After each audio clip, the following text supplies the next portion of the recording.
అందరికీ హాయ్, నా పేరు ఆయిషా. మన ఛానల్లోకి స్వాగతం, సుస్వాగతం. ఒక సండే మొత్తం ఎంత నాన్ వెజ్ తింటాను, ఏమేమి తింటాను అనేసి చూసేద్దాం ఈ వీడియోలో.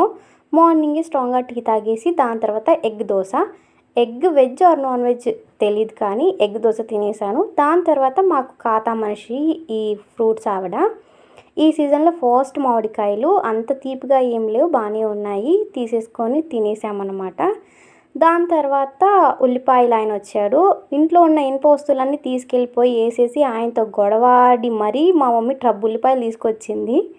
ఇక దాని తర్వాత నాకు కొంచెం బయట వర్క్ ఉండింది. ఇంట్లోనే చికెన్ బిర్యానీ చేసేద్దాం అనుకున్నాను. ఇక బయటకు వెళ్ళాను కదా అనేసి బిర్యానీ పార్సిల్ కట్టేసి తీసుకొచ్చేసాను. అలాగే ఇంట్లో కావాల్సిన కూరగాయలు అవి కూడా తీసుకొని వచ్చేసి ప్రశాంతంగా తీసుకొచ్చుకున్న బిర్యానీని మనస్ఫూర్తిగా తినేసాను అనమాట.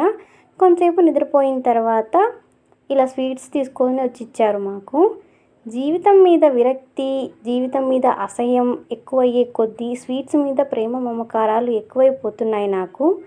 అదేదో అంటారు కదా, జీవితం చేదుగా మారిన దగ్గర నుండి స్వీట్స్ మీద ప్రేమ ఎక్కువైపోయింది నాకు. అలాగే స్వీట్స్ మంచిగా తినేసి ఇక మజ్జిగ తాగేసాను అనమాట.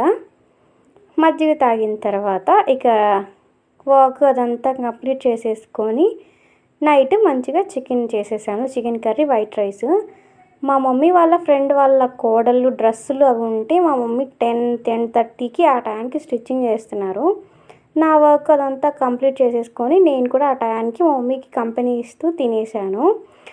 ఇక ఎండాకాలం వచ్చిందంటే ఆల్మోస్ట్ పల్లెటూళ్ళలో అందరూ బయట నిద్రపోతారు. మేము కూడా అలా వెన్నెల్లో మంచిగా మంచాలు వేసేసుకొని కబుర్లు చెప్పుకుంటూ, కుళ్ళు జోకులు వేసుకుంటూ, మాట్లాడుకుంటూ, ఫుడ్ తింటూ అలా కొంచెం టైంపాస్ చేసేసాము. ఇంట్లో నిద్రపోతే ఉక్కకి దెబ్బకి ఉడికిపోతాము. అందుకే అందరం బయటే పడుకుంటాం విలేజెస్లో.